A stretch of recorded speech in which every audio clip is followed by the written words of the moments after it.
ഇങ്ങനെയാണ്. എന്തൊക്കെയാ നിനക്ക് എത്ര രൂപയായി? നിനക്ക് 83 അല്ലേ? 83 അല്ലടാ, അത്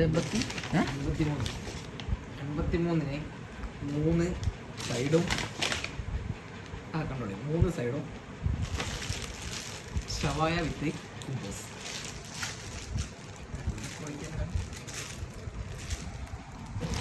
ചെസ്റ്റ് പീസാണോ? തൊട്ട് നോക്കി പീസ് മനസ്സിലാക്കേണ്ട അവസ്ഥ. അലാക്കില്ല കവറ്.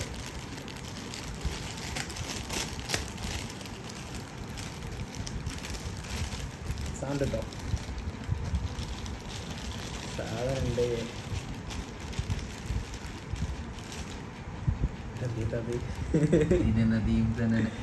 പഴം പൊരിയാ ഇങ്ങനെ ചുരുട്ടി പിടിക്കത്, ഇങ്ങനെ തന്നെ കൊട്ടി പിടിക്കുക.